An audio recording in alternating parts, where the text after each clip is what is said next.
montagem desses modelos. E é interessante destacar que elas não fazem publicidade de modo de alto luxo, né? Então não atinge marcas que são mais próximas. E os avantagens celebridades.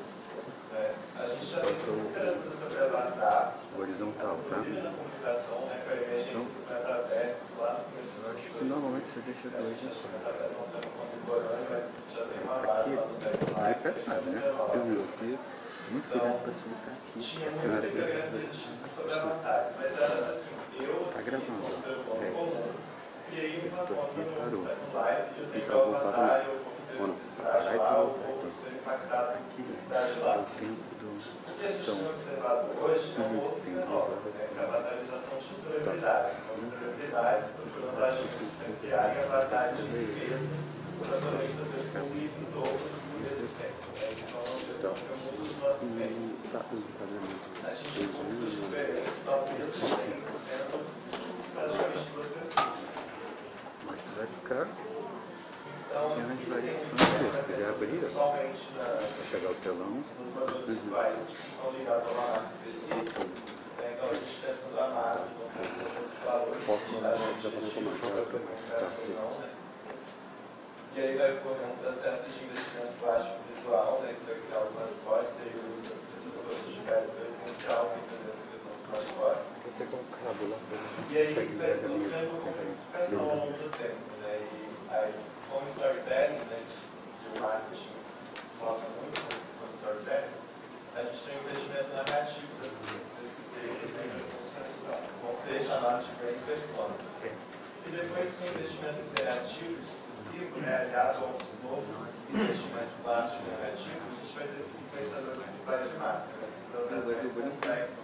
Esses mascotes, então eles não surgem agora do nada, né, eles têm uma base dos mascotes, mas ser desenhados por nossa publicidade corporativa.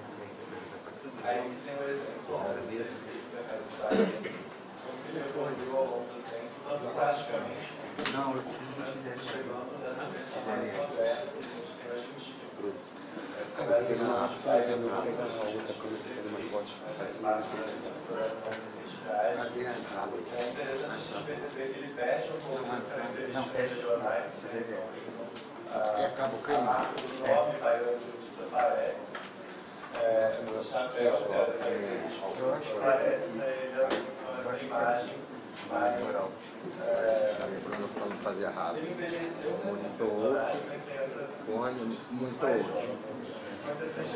E aqui é outro e tem esse. Não, LR, os dois estão em outro. Entrar e sair. Não, dois altos. LR e alto. Eu não estou com LR, isso mesmo. Tá bom, vou pegar o cabo. Você tem lá o cabo? Você também tem, ó. Essa é a Nath da Natura, então ela tem um storytelling muito bem desenhado, né? Ela é ativista da causa antirracista, ativista feminina, ativista vegana, então todas são pautas que ela levanta nas redes sociais. Considerando também que ela é uma mulher negra que vai posicionar esse pensamento. A gente percebe que no Brasil a maior parte dos humanos virtuais não são brancos, né? Isso é uma tendência no Brasil ao contrário da Europa, dos Estados Unidos, onde praticamente todos vão ser brancos. Essa é a Nara, da Amaro, né? Uma questão interessante com ela foi que eles criaram o desenho dela com cabelo liso, e aí ela fez transição capilar ao vivo nas redes sociais ao longo do tempo. Então, com esse discurso, né, de aceitação da beleza natural, que são fatos comercializados, eles colocaram ela com o cabelo final, eles lançaram ela e foram com o cabelo. Essa é a Renata da Render, ela tem fase bem experimental, ainda não vi muita publicidade com ela, mas ela chegou em capa da revista Bazar também. Essa é a Marina, né, que a gente já falou um pouco dela, americana. E aí ela lança vídeos também, vídeos dela lançando. E ela faz publicidade para marcas dos Estados Unidos que são mais de classe média. E aí ela tem uma amiga, que é a melhor amiga dela, principalmente, né, quando eu falo melhor amiga, ela é essa performance que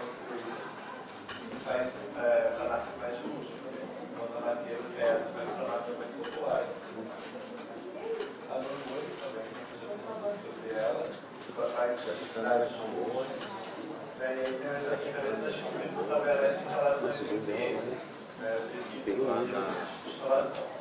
Quando a Maria Barbosa lançou a marca dela de roupas, performa com a Liga da Maria Barbosa, veio para o Brasil para fazer a sessão de fotos de lançamento da Tinge, com essa marca da Maria Barbosa. E aí a equipe da Lu entrou em contato com ela solicitando que fizessem uma ação juntas, né, que as duas alunas pudessem fazer uma foto, stories, alguma coisa assim. E aí eles negaram, afirmando que não seria do interesse da Lu e tiraram uma foto com a Lu e falaram de uma marca. E aí o público dela falou que não se interessaria por esse tipo de conteúdo. Narrativas internas. Tudo isso ajuda a criar credibilidade e autenticidade. Então, famosos então os nossos virtuais também vão ter. Se tornarem autênticos. E essa é a Xuxa, que é uma mesa de som, virtual. Ela é criada por uma agência inglesa, mas a personagem é sua.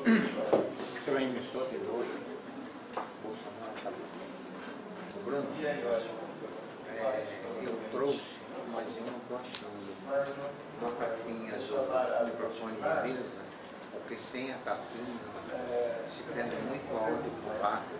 Olha só, o microfone. Eu trouxe a capinha daquele microfone lá do mesmo.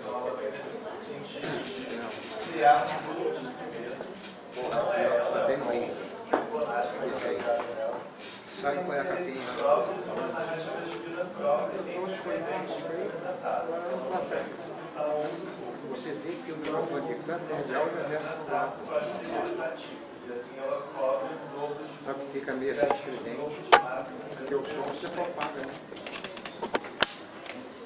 A mesma coisa aqui da viola, acabou com a rosa.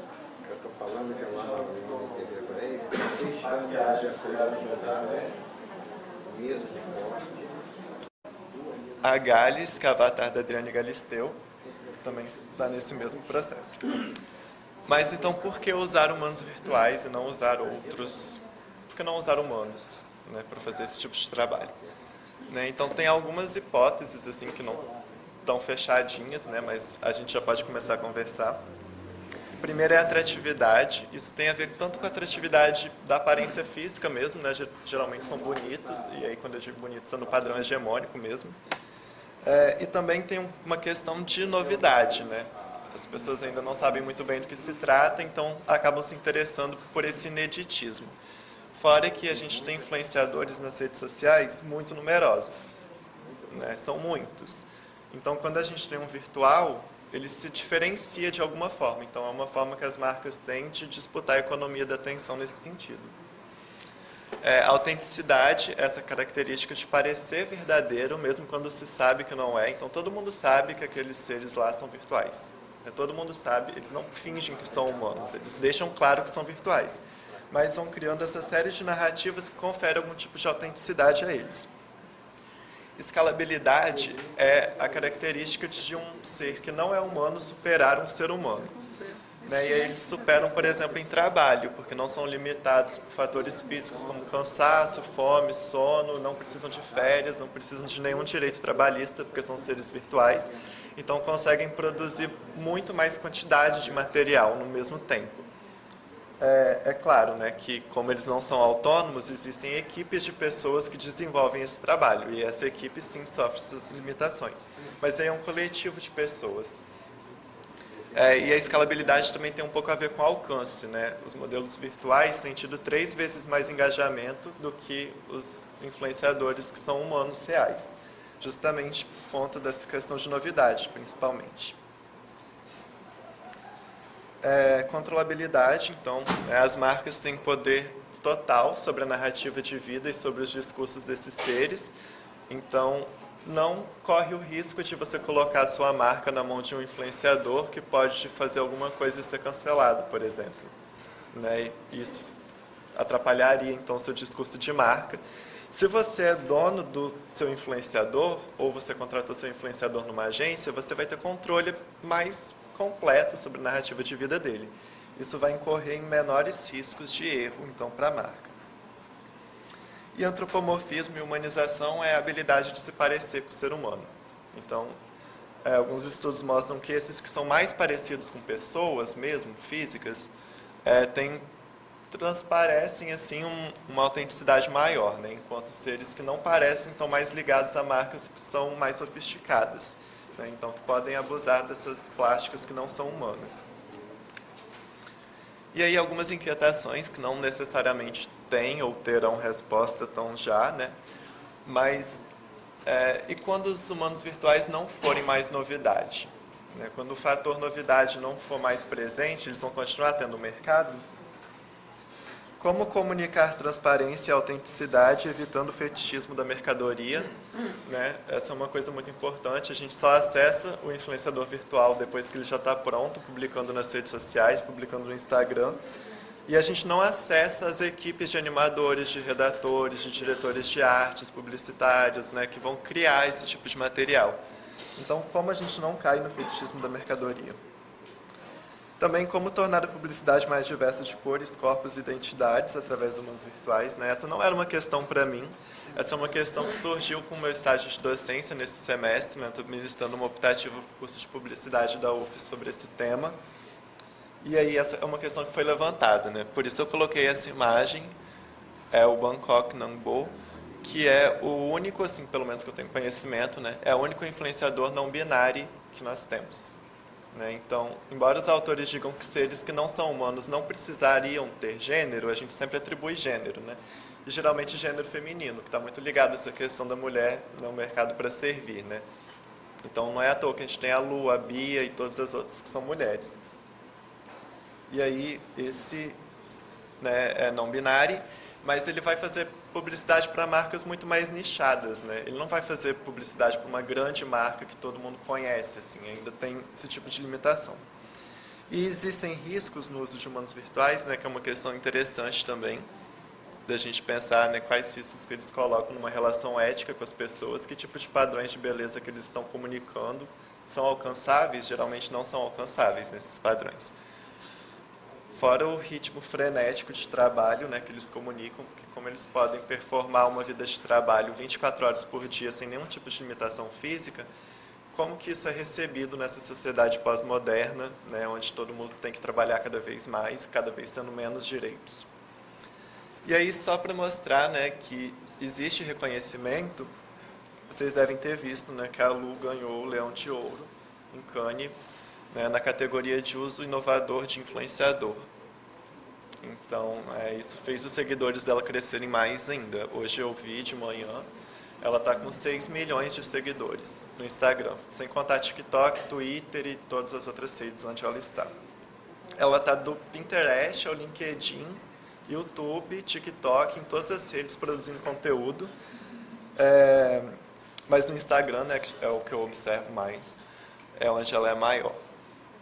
Fora as outras indicações. Então era isso.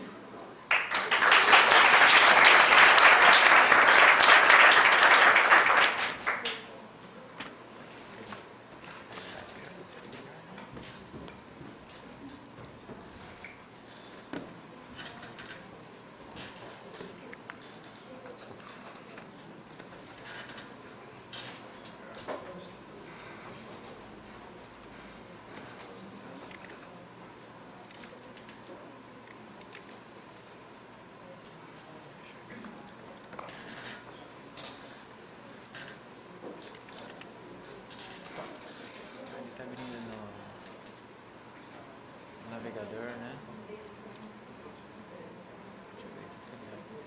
Ele abre no PDF aqui?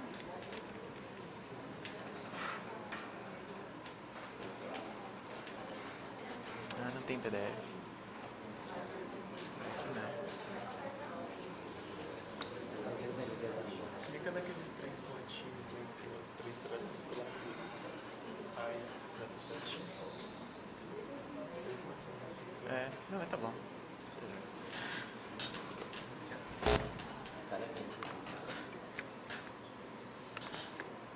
Olá, bom dia a todos. Bom, vou seguir aqui com a apresentação. Primeiro, parabenizando, né, pela apresentação anterior, foi muito, muito boa. A apresentação minha, né, o objetivo dessa apresentação foi feita junto com o Leleba, né, professor Leonardo Batista, ali da ECA USP. Para quem não me conhece, meu nome é Diogo Cauano e eu atualmente estou como professor no Instituto Federal do Sul de Minas Gerais. Tá? O objetivo da fala de hoje é trazer aqui, né, eu fiz um recorte, né, o consumo de mídia não verbalizado, a partir da contribuição da metodologia do eye tracking, né, que é uma metodologia de dados implícitas, né, que a gente vai falar um pouco, para a percepção de etnia. Né? Então, na verdade, eu fiz um recorte aqui, mas a ideia eu fiz essa seleção especificamente para esse evento, né, dado que o Propesc é um lugar privilegiado para a gente debater temas que estão ali em desenvolvimento, né, na nossa área, principalmente na área de publicidade e consumo.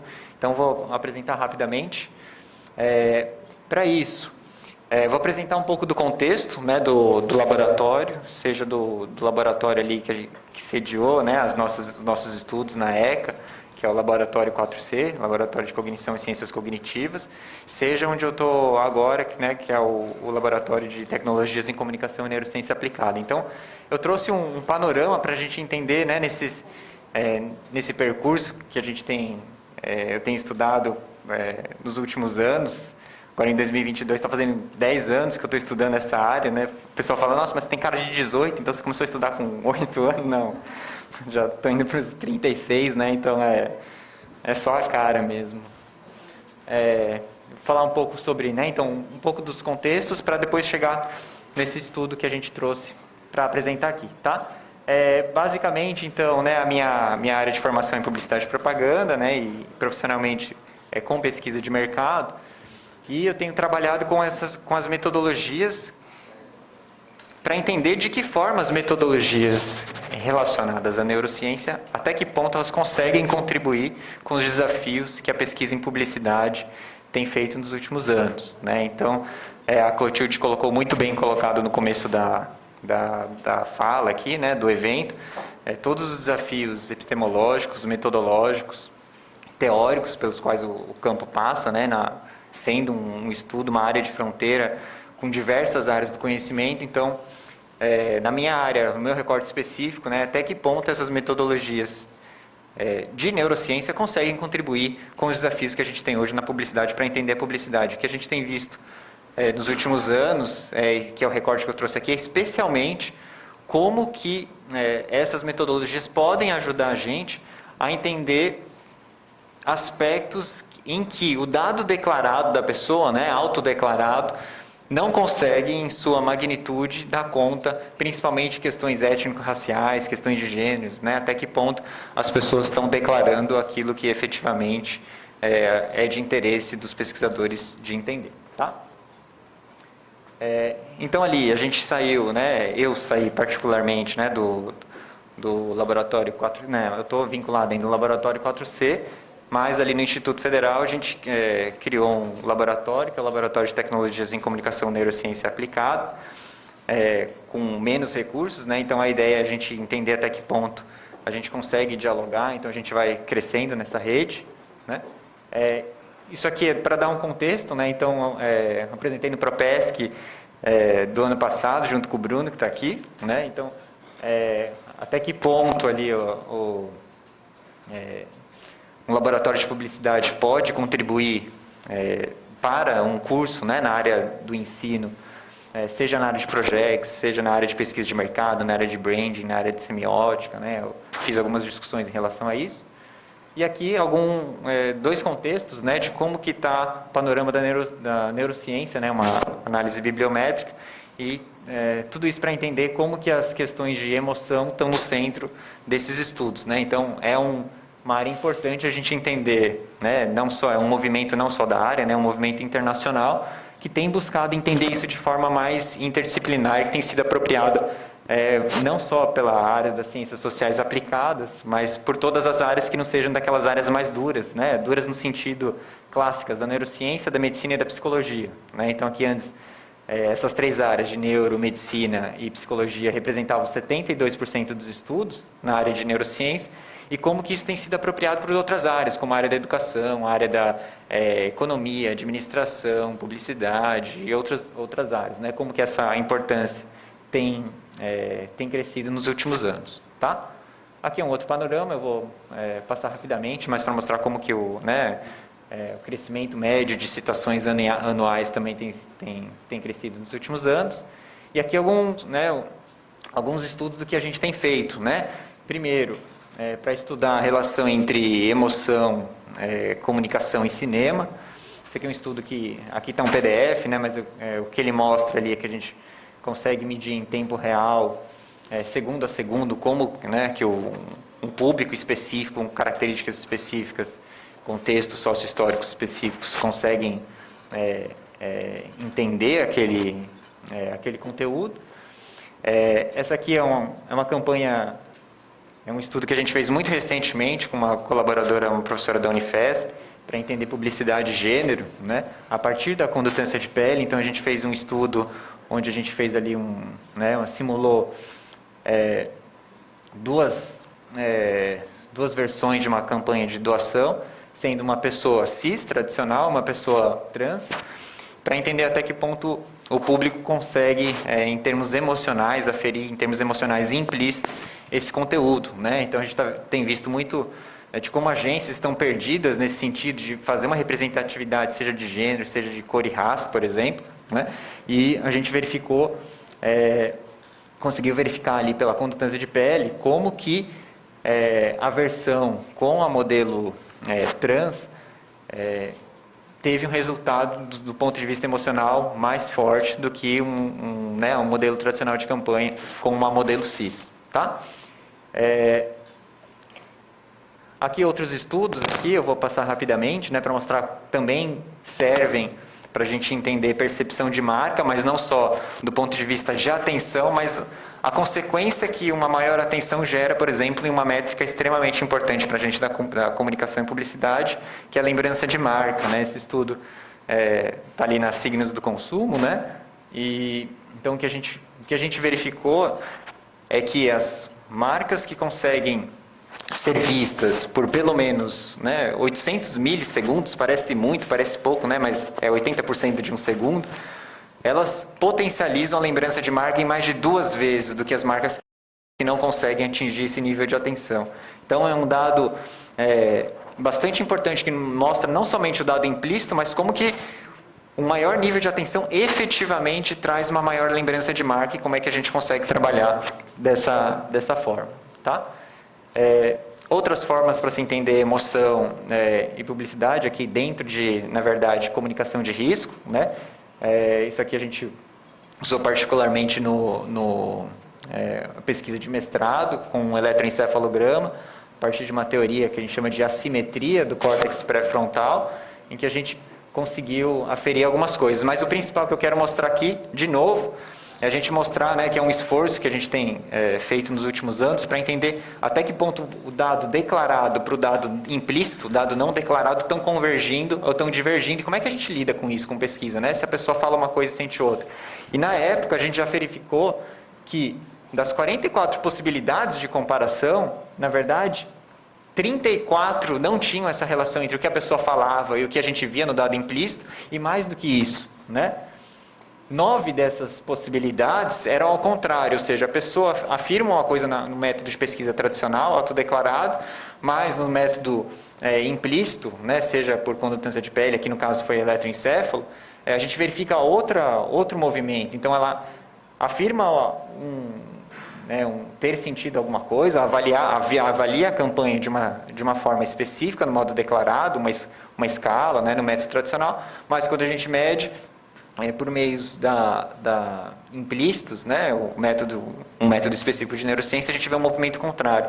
Então agora que a gente está começando a entender como que a gente exatamente faz essa conciliação entre dado implícito do explícito. Na verdade, esse foi inclusive o objeto da pesquisa do meu doutorado que terminou, né, que foi justamente entender isso, né, qual que é a pertinência e os limites da associação entre métricas e métodos implícitos com umas metodologias tradicionais de pesquisa em publicidade e comunicação, tá?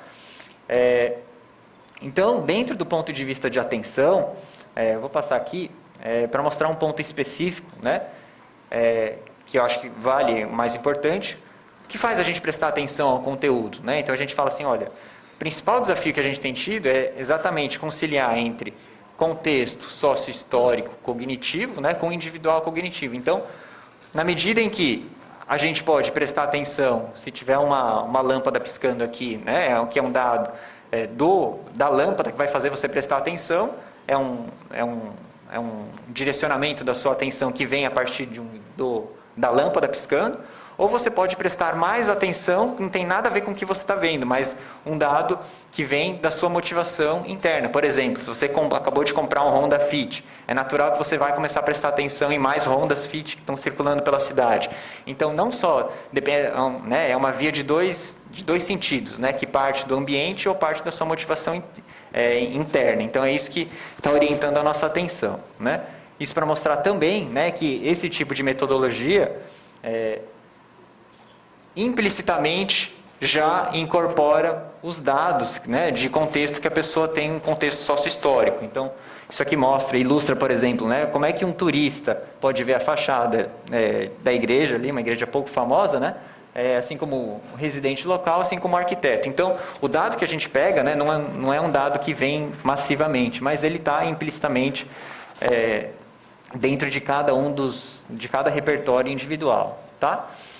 E aqui a gente começa a entrar efetivamente no ponto que a gente quer mostrar, né? Esse pré-estudo que a gente fez de uma campanha em que a gente tem um modelo negro e um modelo branco, né? Em que medida isso, do ponto de vista teórico, né? Tem uma teoria que vem de preconceito racial, que chama padrão de prevenção de vigilância. O que isso significa? Significa que para pessoas que são fortemente motivadas a não esconder o racismo, qual que é a tendência dela, né? Ela tende a olhar primeiro para um consumo, numa situação seja uma mensagem interpessoal.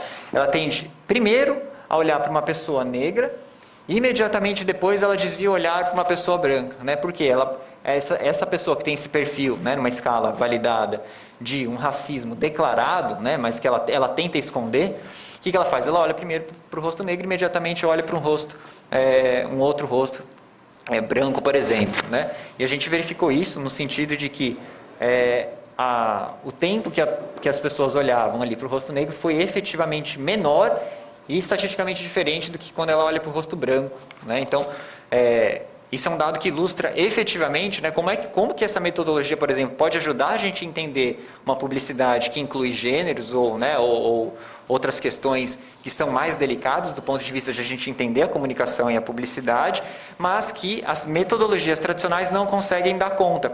Toda metodologia tem seus vieses, tem seus problemas. Essa metodologia não é diferente, eu posso ficar uma tarde inteira a falar dos vieses também dessa metodologia, mas em termos de contribuição ela consegue contribuir exatamente nesse sentido, né? De uma forma declarada, dificilmente a pessoa vai falar assim, olha, eu olhei aqui, depois vim para cá, olhei tantos segundos, e são processos que a gente tem teoricamente já há alguns anos, né? A gente com um olhar cuidadoso já há décadas, na verdade, a gente tem, mas que graças ao avanço e a gente entendendo melhor essas metodologias e trazendo para o nosso campo, a gente consegue entender, complementar efetivamente a compreensão que a gente tem desses fenômenos na comunicação, tá?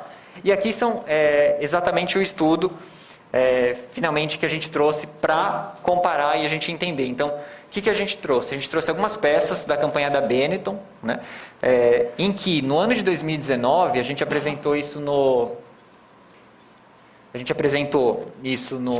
Intercom, em Belém, 2019. E o que a gente fez na época? A gente pedia, muito simples, né? A gente pedia para as pessoas olharem, né? Foi feita pelo Toscani, que voltou ali para a Benetton para fazer essa campanha com foco em diversidade, então foi perfeita, porque tinha realmente a diversidade ali. E o que a gente fez nesse primeiro estudo em 2019? A gente pediu para as pessoas olharem essas peças e depois clicasse com o mouse nos itens que mais chamaram a atenção dela, certo? Simples assim. E a gente teve um resultado.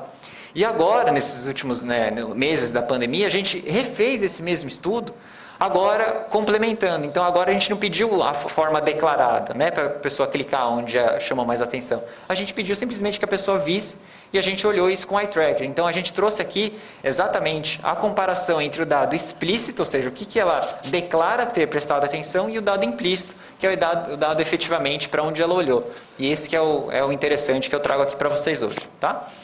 Essas são as peças aqui, tá? Essas são todas de uma mesma campanha, exceto essa, que tinha 2 modelos brancos. Aqui eu trouxe por essa questão de ter essa comparação. E aqui, basicamente, o que a gente tem? Essa é a foto original. Essa imagem do meio é a imagem em que a pessoa é declarada. Então, a gente pede para a pessoa clicar onde que mais chamou a atenção. E a imagem à direita é a imagem que a pessoa efetivamente prestou atenção, certo? Efetivamente olhou. Então, a gente vai passar pelas outras, mas de uma forma geral, né? Então, aqui ele já mostra, primeiro, as pessoas apresentaram, olha, esse adereço na cabeça da modelo negra, as flores na mão da modelo branca aqui à esquerda, né? Na saia. E quando a gente olha para o dado efetivamente de atenção, né? Que ela olhou, a gente vê que essa atenção é menos específica, mais simples do ponto de vista de menos itens e mais difusa. Isso se repetiu nas outras campanhas que a gente viu, né? Então, seja na forma de rosto, aqui, né, as pessoas declararam ter prestado atenção na bolsa, aqui no rosto, né, o rosto geralmente chama atenção, mas efetivamente, por exemplo, a marca da Benetton não foi citada, né? Aqui para os sapatos, isso aqui foi fenomenal, né? Para os acessórios, e de uma forma comportamental, isso não aconteceu, né? Aqui é a mesma coisa. Então, de uma forma geral, esse aqui é o único dado que a gente não tem o dado implícito. Aqui é só o dado explícito, só o dado do eye tracking, né? Então, de uma forma geral, o que a gente traz nesse primeiro momento de interessante, né? Do ponto de vista declarado, o que está acontecendo? As pessoas estão reportando prestar atenção de uma forma mais específica e minuciosa. Então, ela fala, olha, eu prestei atenção na bolsa, eu prestei atenção no sapato, prestei atenção nesse adereço, né?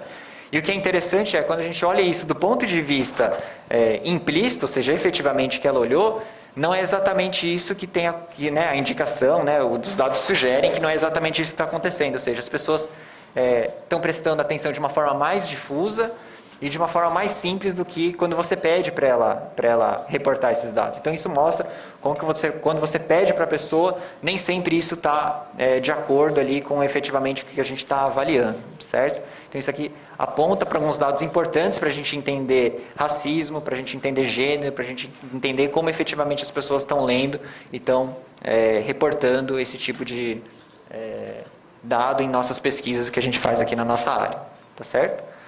Aqui eu tenho o último dado objetivo, né? Então, de novo, a gente viu que quando a gente tem negros e brancos, a pessoa efetivamente, de novo, né, a gente olhou isso, né, as pessoas estão olhando mais rapidamente para o rosto negro, que volta para aquela teoria que a gente viu, né, a teoria do padrão de prevenção de vigilância em relação ao racismo, mas essa é uma questão que a gente quer replicar esse estudo de uma forma bastante ampla, bastante mais rigorosa, aplicar de novo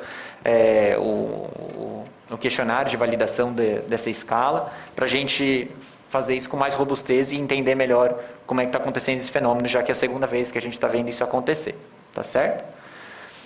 Basicamente, então, a gente tem isso, né, os vieses que a gente está falando da pesquisa declarada, está passível de, né, sofrer esquecimento, a pessoa esqueceu de falar aquilo ali, barreiras culturais, limites cognitivos e uma omissão declarada, né, a pessoa resolve omitir aquela informação, né, da pesquisa porque por algum motivo aquilo não foi pertinente para ela declarar, né, aquilo que a gente chama de respostas socialmente desejáveis, né, dificilmente você vai perguntar para uma mãe que tem um filho pequeno, se você dá uma alimentação saudável correta para ela, vai falar, não, eu só dou salgadinho, né, ela não vai falar isso. Então, ela tende a dar respostas socialmente desejadas, que é um dos casos, dependendo do que a gente for avaliar.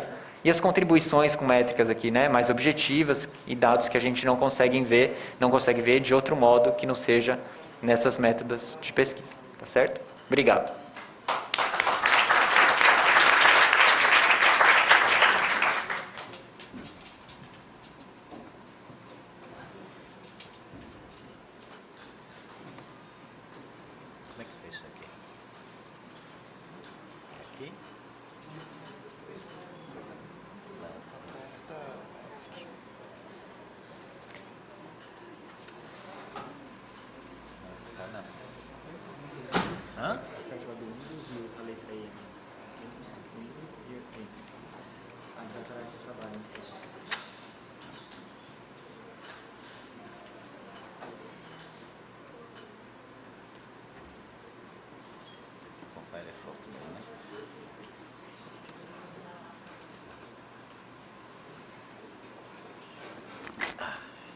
Bem, boa tarde, né? Quase boa tarde.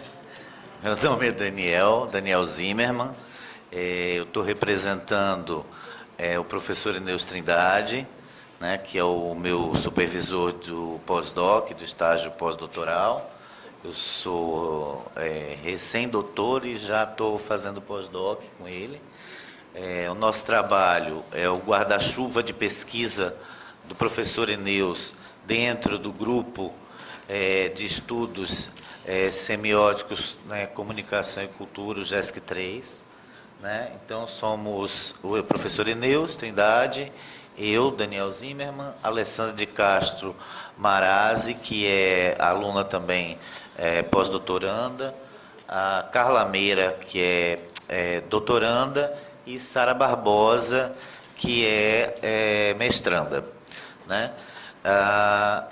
O que é interessante da pesquisa é o seguinte, é a tentativa de, como a professora Clotilde falou, da gente buscar novas metodologias, né, para consolidar o nosso campo, mas a partir de perspectivas que sejam mais comuns do que apenas o campo em si, né, mas restringindo o escopo das pesquisas, no nosso caso, falando de mediações numéricas do consumo, né, novas formas do agenciamento publicitário, a publicidade de marcas do digital opinião pública, né, a questão do consumo e do ativismo, principalmente relacionado às regulamentações, né, e à constituição cultural.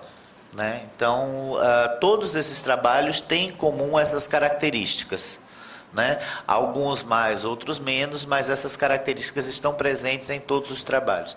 Vale salientar que a tentativa também é de que todos os orientandos, desde a iniciação científica lá na graduação até o pós-doutorado, trabalhem exatamente com esses mesmos elementos. Né? Ou seja, a gente está fazendo uma pesquisa, a busca de um grupo que faça a pesquisa de forma não só vertical, mas também horizontal, né? E que, mais do que isso, a pesquisa não seja meramente atualização de dados.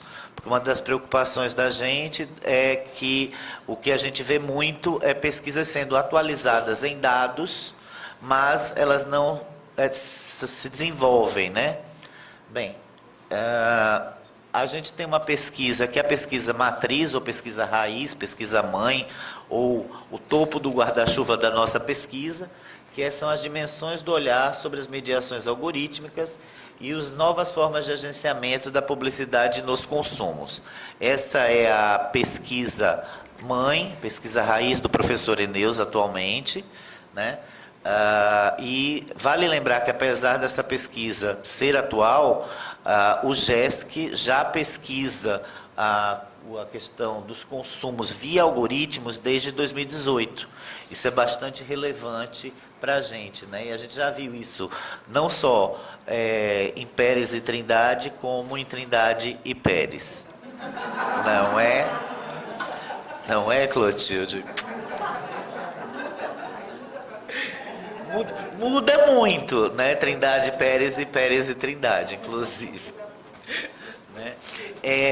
Eu acho que, assim, eu vou fixar um pouco nos postulados da pesquisa do Eneus e depois eu vou passar por rapidamente cada uma das pesquisas. Porque eu acho que as pesquisas, a gente precisaria de mais tempo, né? Mas eu acho que os postulados são mais interessantes porque todas elas estão marcadas ali, tá? Então eu vou ler aqui que primeiro, o primeiro postulado do Eneus é o seguinte, que os fenômenos das mediações culturais, em suas manifestações como mediações comunicativas, são mediações cígnicas da linguagem, portanto, fenômenos materiais da produção de sentido na vida social. Linguageiros que encarnam no sentido epistemológico dos estudos midiáticos, configurando o que Coudray e Hepp, 2017, denominam como fenomenologia materialista da realidade mediada e constituída pela e na comunicação, agora vivenciados em processos de datificação das culturas de consumo. Tá? Então, o primeiro caminho é exatamente esse, de que a gente tem aí uma produção sígnica, né, que está claramente exposta a partir da datificação. Né? Depois, os fenômenos da mediação algorítmica nos consumos se manifestam numa lógica pertinente aos seus contextos de circulação estudados, em que os algoritmos não são vistos apenas pelo aspecto quantitativo, mas também pela qualidade da realidade do mundo que auxiliam construir, em sintonia com as realidades que influenciam e que por elas são influenciados. Os fenômenos dessas mediações são de médio alcance e sempre circunstanciados a sujeitos em dados, tempos e espaços, ainda que expandidos aos espaços virtuais. Aqui tem um aspecto interessante de algumas pesquisas que a gente está tratando, que é exatamente a questão do quanto o algoritmo se adapta ao contexto do segmento, porque vocês vão ver que tem, por exemplo, tem uma pesquisa que é sobre comida, né, sobre o ato de comer. A gente tem no nosso grupo, agora, recentemente, a professora Maria Cláudia da UERJ, do curso de nutrição, que está exatamente estudando a questão do algoritmo nessa questão dos aplicativos relacionados à questão calórica. Né? E a gente vai ver como da gastronomia para a nutrição, ou seja, é o mesmo contexto da comida, mas são constituições culturais diferentes, são formas de olhar diferentes, né? E o algoritmo ele vai se adaptando a isso e vai reconstruindo, inclusive ressignificando esse aspecto do consumo cultural da comida, seja ela pela nutrição ou seja ela pela gastronomia. Né? Aqui a gente tem o terceiro postulado, em que os algoritmos configuram como novos modos de fenômeno das manipulações para os consumos e são, portanto, um fenômeno social, político, econômico, humano, que constituem as configurações das lógicas do poder no mundo contemporâneo.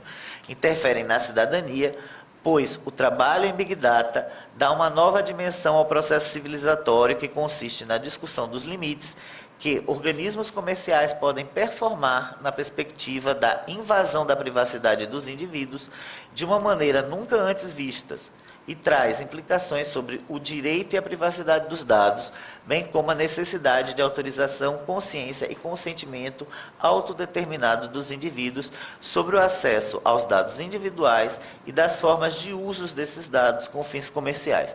Isso é um outro aspecto que todas as pesquisas acabam tratando de forma bem específica, né, que é exatamente a questão da troca que existe e que, na verdade, muita gente não se dá conta, né, do dado. O dado, na verdade, é a moeda de troca que a gente usa nesse processo.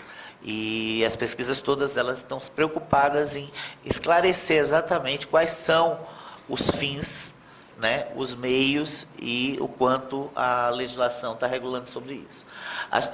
Por último, as três dimensões anteriores se constituem como pressupostos teóricos para o entendimento das culturas de consumo mediatizadas, datificadas e metapublicitarizadas. Isto é, a lógica da financiarização do capital é o fim último de todas as ações digitais. Desse modo, toda a nossa existência digital é pautada nas lógicas da monetização pelas ações que visam instituir, promover, gerar visibilidade e propagabilidade, seja do que for ou de quem for. E isso leva à compreensão de que existe um agenciamento de natureza publicitária em todas as formas de interações comunicacionais no âmbito digital. Na verdade, isso é uma questão que ficou bem clara para a gente, né? E que vem se configurando como realidade. Esses 4 pressupostos são muito importantes, então agora eu vou falar rapidamente um pouco de cada pesquisa, a partir da pesquisa matriz. A gente tem, então, a pesquisa matriz, que são as mediações algorítmicas na cultura do consumo material, né, mapeando os aplicativos de alimentação e moda, né. A partir daí, a gente tem dimensões do olhar sobre as mediações algorítmicas e novos agenciamentos publicitários do consumo, do professor Eneus, né. A primeira é do GESC, né, com a professora Clotilde e o professor Eneus. Em seguida, a gente tem a específica do professor Eneus, que é uma pesquisa específica. E aí embaixo a gente tem as 4 que a gente vai falar rapidamente hoje, mas nós ainda temos da professora Maria Cláudia, né, da UERJ, que não está aqui, do Mário, né, o Mário Cavalcante, que é estudante de mestrado, que está estudando a questão da datificação e da Lei Geral de Proteção de Dados, né?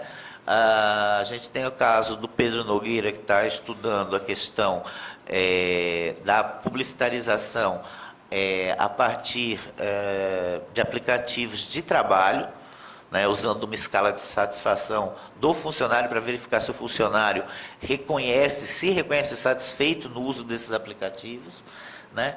E, enfim, a gente aqui embaixo, então, tem as que estão nesse relatório.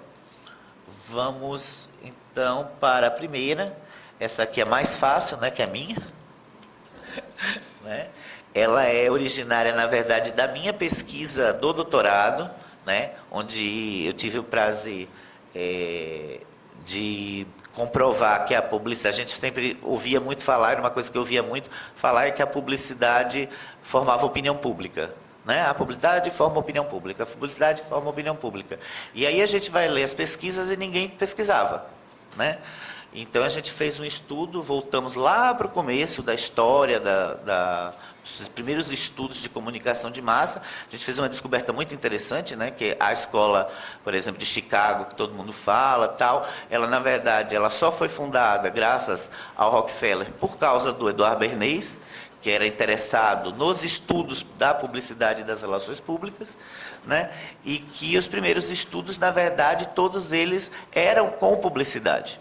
Né? Apesar disso não ser dito, né, historicamente, a gente pouco ouve falar disso.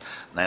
No Museu de Nova York, a gente levantou esses dados, e interessante foi perceber que, assim, o que acontecia?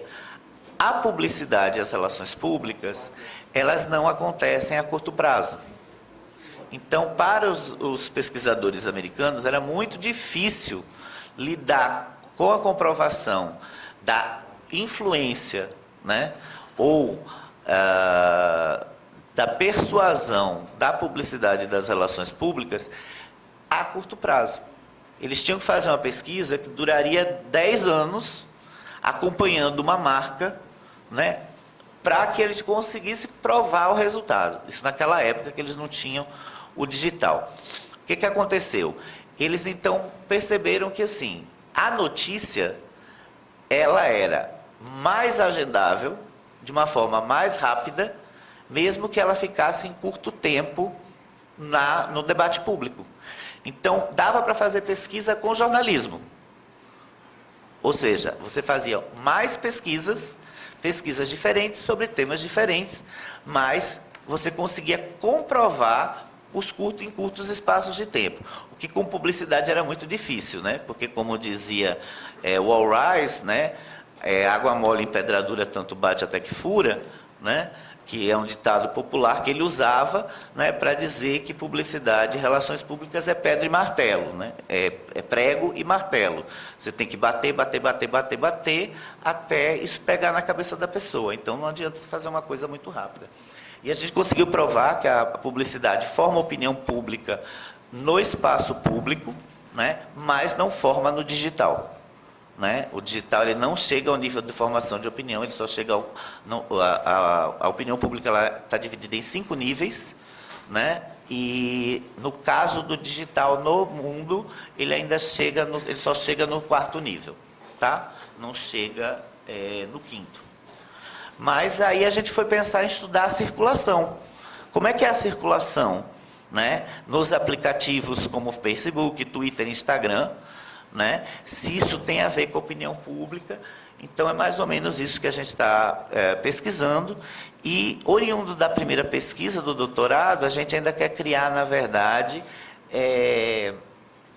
uma identificação, uma tipologia, na verdade, de memórias afetivas relacionadas à publicidade. Ou seja, quais são as categorias de memórias afetivas, né, que estão relacionadas às marcas e que fazem parte da mente do receptor consumidor. Aí vocês vão ver que os autores são basicamente os mesmos em quase todos os projetos.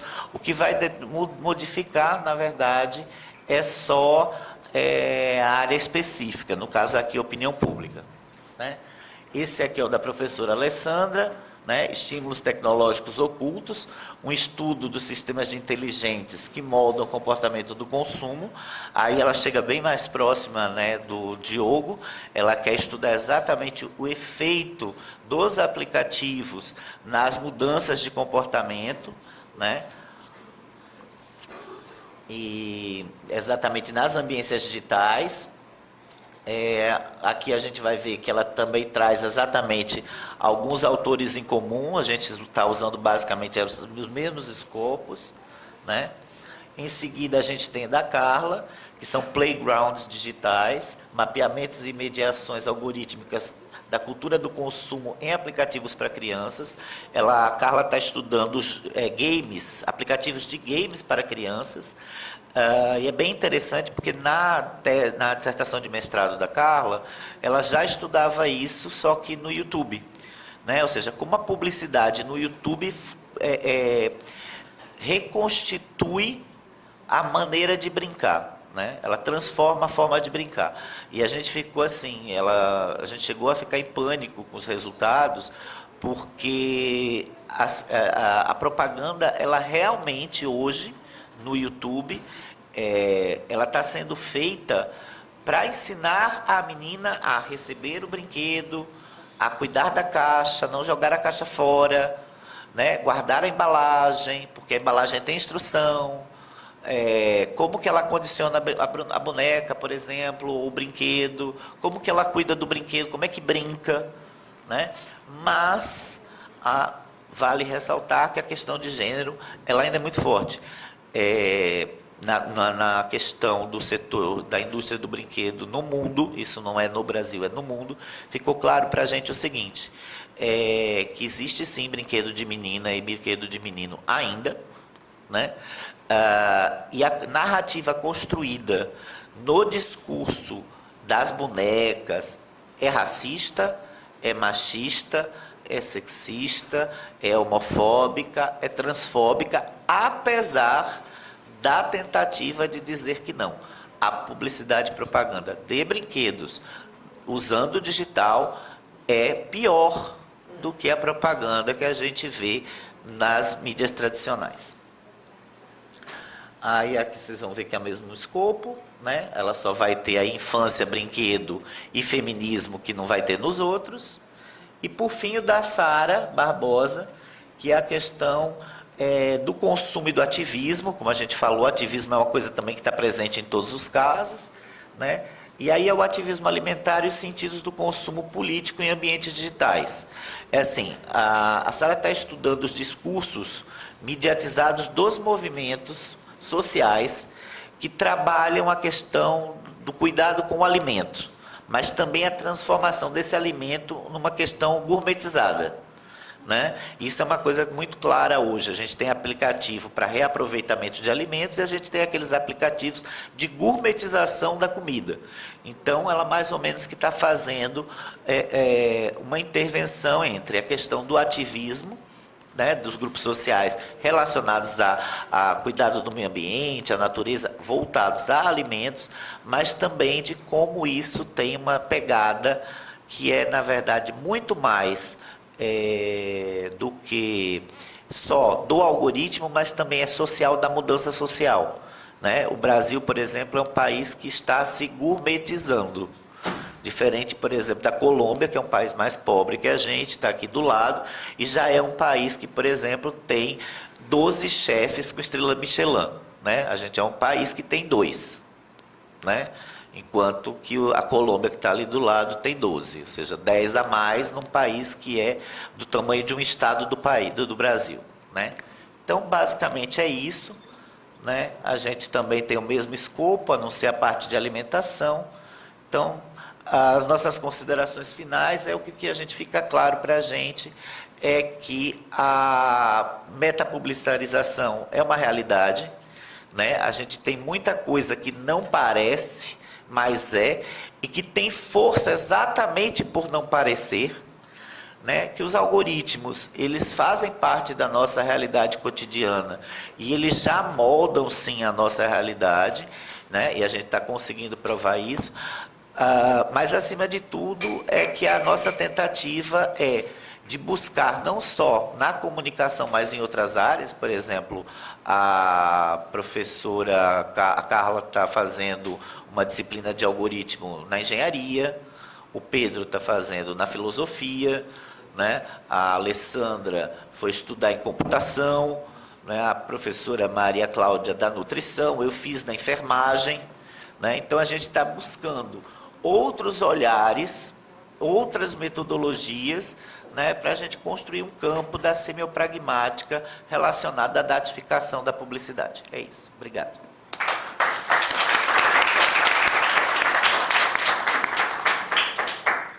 Muito obrigado a vocês três e parabéns pelos trabalhos. Queria ver se a gente faz no máximo 2 perguntas rapidinhas, que a gente está bem atrasado. Os 2 primeiros que levantarem a mão.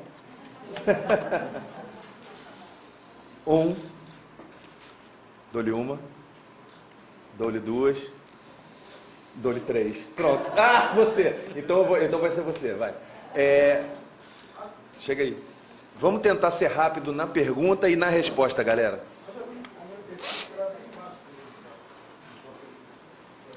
No teu caso, é para você, né?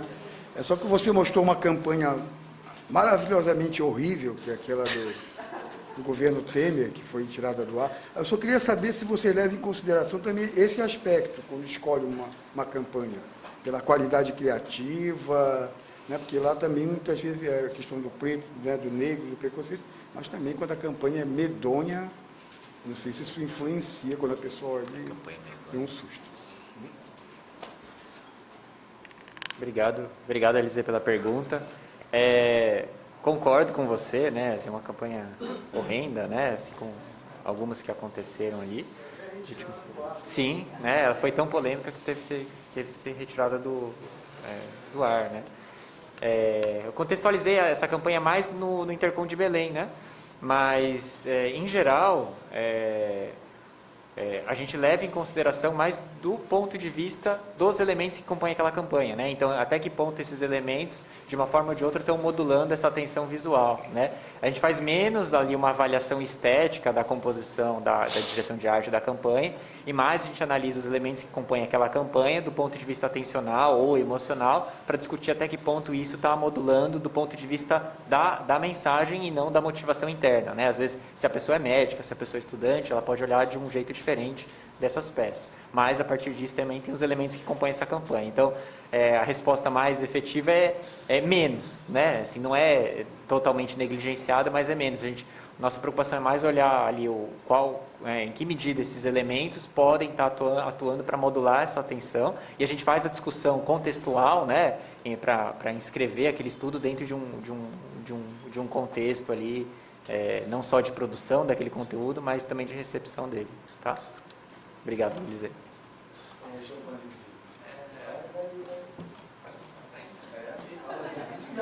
Tem a tribuna. Esse é o Daniel. Desculpa, que eu não tinha guardado seu nome. Mas, enfim, faça assim. Senta que lá vem pergunta. É o memorial agora. Enfim, a gente no REC, a gente tem pesquisado sobre... Enfim, a gente não fechou ainda palavras, mas estética, retórica, semiótica de autenticidade, realidade, verdade. E, enfim, eu fiquei muito interessado nessa questão dos humanos virtuais, né? Normalmente a gente está lidando muito com coisas que... A gente está se atentando muito para coisas que querem se passar por outras coisas, né? Então a gente tem visto isso na publicidade, também com relação a fake news, mas isso se manifesta em vários contextos, né? Mas eu achei uma questão que eu achei muito interessante foi dos avatares de celebridades, né? Eles ganhando essa vida, né? E sendo assim meio que pessoas dissociadas das pessoas que eles são, que eles representariam, né? Aí eu queria que você dissesse um pouco mais sobre como que funcionam esses avatares de celebridade, né? Como é que é essa relação com a celebridade em si, né? E que tipo de autenticidade que eles produzem, reivindicam, né? Como é que isso é diferente da autenticidade que a própria figura orgânica busca? É uma pergunta muito essencial assim, para a minha pesquisa. Sobre essa questão do ser, do parecer outra coisa, na minha pesquisa eu abordo a partir do contrato veredictório do plano, né, da semiótica francesa, que tem lá as questões ser, não parecer, né, que vai articular o que é segredo, enfim. A questão dos avatares eu abordo a partir do Landowski, né, também da semiótica francesa, quando ele diz que um texto em primeira pessoa é um ato de disjunção propriamente dito, porque quando você emite, você já está disjunto daquilo que foi dito, né? Então, isso que foi dito não é mais você, mesmo num texto em primeira pessoa. Eu explico os avatares um pouco assim. Eles são textos em primeira pessoa, dessas celebridades, mas elas não são as celebridades, elas são um ser semiótico à parte, né? E aí elas vão ter ligações, né, vão ter pontos em comum, ou físicos ou psicológicos, mas vão ter uma personalidade própria, que vai permitir ele alcançar novos públicos, né, que é uma das demandas, assim, né, alcançar públicos que ela não alcança sendo ela mesma. A questão da autenticidade, ela é um pouco debatida nesse sentido, eu ainda não fiz as análises nesse sentido propriamente ditas, né, vai ser a próxima etapa da pesquisa. Mas o que eu tenho percebido é que as pessoas percebem a autenticidade de uma forma diferente quando é um ser humano autêntico e quando não é, né? Quando é um ser virtual. Esses seres virtuais, eles não estão se afirmando como virtuais. Eles estão se afirmando como virtuais e não como seres autênticos. Então, a gente já sabe, quando olha para eles, quando consome os conteúdos, que eles não são seres humanos. Então, eles vão ter que criar outras formas de narrativa, né? E essa narrativa ela nunca vai ser percebida 100% como autêntica, porque as pessoas sabem que aquele ser não está emitindo aquilo. Só que, ao mesmo tempo, você sabe que tem essa esfera criadora ali, que é aquela equipe de animadores, de redatores que vão criar essa narrativa de vida, mas você não tem acesso direto a ela, você só tem acesso ao que é publicado, pelo que é textualizado, né? Então, a autenticidade vai ser mediada por esse avatar, mas ela não vai ser criada por esse avatar, vai ser criada por uma equipe. Só que a percepção não chega na equipe, só chega no avatar textualizado. Não sei se eu respondi a sua pergunta. Respondeu. Obrigado. Obrigado a vocês todos pela brevidade. A gente vai encerrar aqui a mesa. Originalmente, na programação, eu tinha previsto o horário de almoço de 12 às 14 horas, porque a gente ficava tranquilão. Só que se a gente mantiver 2 horas, a gente vai acabar atrasando e fazendo efeito dominó. Eu ia sugerir se a gente não consegue mesmo assim voltar às 12 e aí fazer 1 hora de almoço. Às 14. Às 14, voltar às 12 não é possível. Pode ser, vamos tentar voltar às 14 então? Tá bom? Olha só, outra coisa. Eu sugiro da gente levar as nossas coisas, porque eu vou ter que trancar aqui o auditório, e aí a gente só vai reabrir às 14. Se alguém deixar coisa aqui, eu não posso me responsabilizar. Não sei se César vai estar aí, agora que eu vi que César está aí. César, você vai ficar aqui, César? Que aí eu não tranco. Ó, ele vai ficar aqui. Então, se alguém quiser deixar coisa aqui, é mais tranquilo, porque o César, funcionário, vai estar aí. Tá bom? 14 horas estamos de volta. Obrigado, gente. Parabéns, ótimo. Tem um casaco.